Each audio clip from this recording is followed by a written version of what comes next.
Chers sœurs et frères du continent et de la diaspora, chers amis et partenaires de l'Afrique, il y a exactement 53 ans, jour pour jour, l'Organisation de l'Unité africaine était portée sur les fonds baptismaux.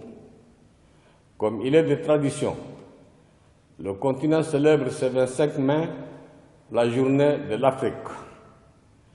La commémoration de cette journée, qui a une forte charge symbolique, est un devoir de mémoire.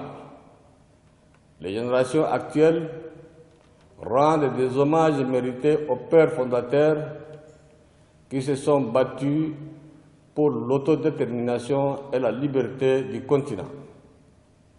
Le flambeau de l'indépendance, de l'unité et de la solidarité qui a été allumé continue à briller.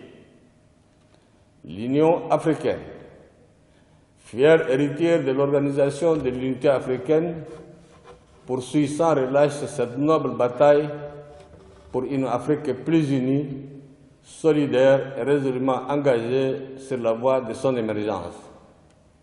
Chères sœurs et frères du continent, l'Afrique est aujourd'hui à la croisée du chemin et elle est condamnée à s'imposer dans la nouvelle configuration de la géopolitique mondiale.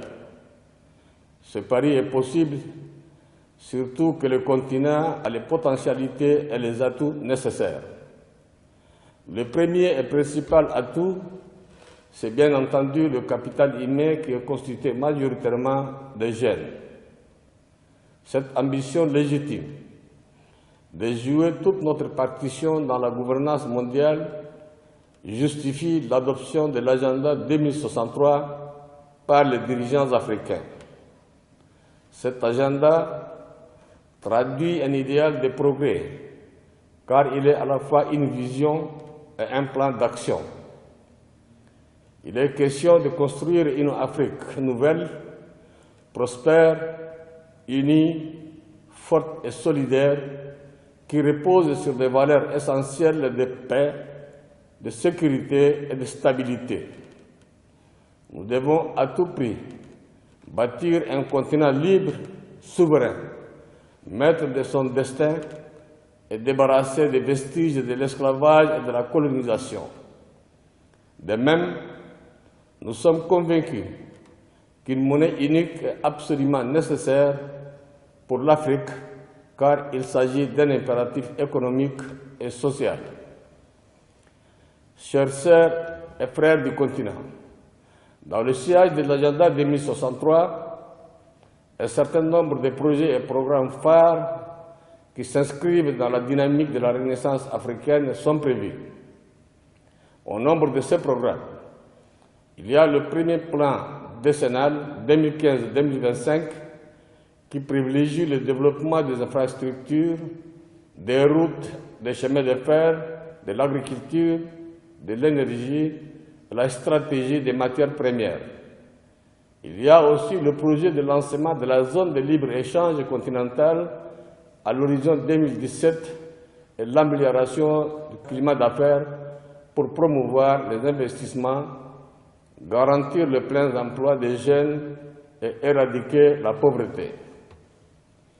Chers sœurs et frères du continent, l'agenda 2063, qui traduit notre espoir en l'avenir et à l'évidence un engagement et un sacerdoce, sa concrétisation interpelle non seulement les dirigeants africains, mais l'ensemble du peuple du continent.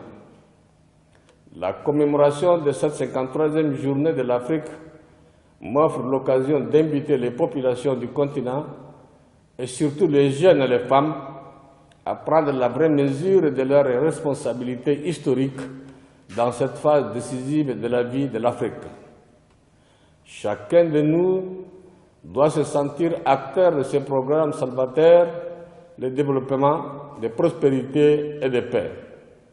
J'invite les sœurs et frères du continent et de la diaspora à une révolution des mentalités et à un sursaut d'orgueil afin d'assurer la grandeur et la fierté de ce continent, berceau de l'humanité.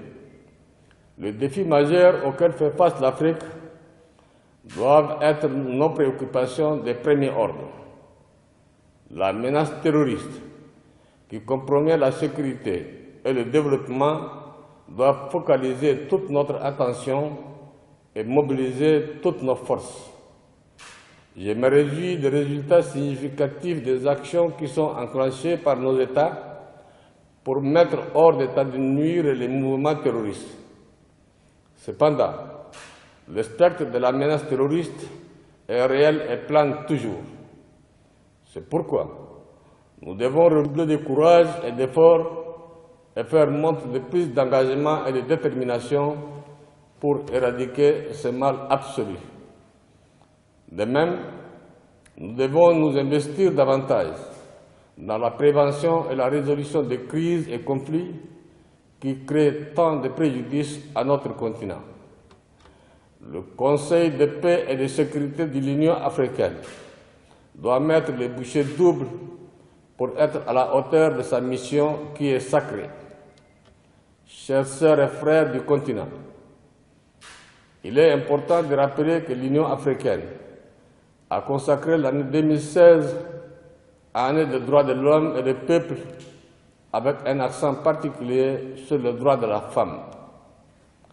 Ce thème met en relief le rôle central des droits humains en général et les droits des femmes en particulier dans la réalisation de la vision d'une Afrique intégrée, prospère et pacifique, représentant une force dynamique sur la scène mondiale.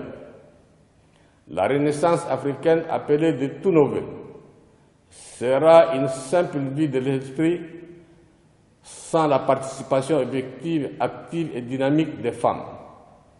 C'est à juste titre que des programmes spécifiques visant l'autonomisation des femmes et des jeunes, l'égalité des genres et le respect des droits de l'homme sont mis en évidence dans l'agenda 2063.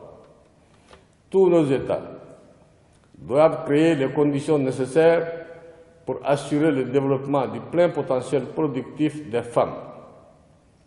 Les femmes et les jeunes qui incarnent à merveille l'espoir de l'Afrique doivent être au centre de toutes nos priorités.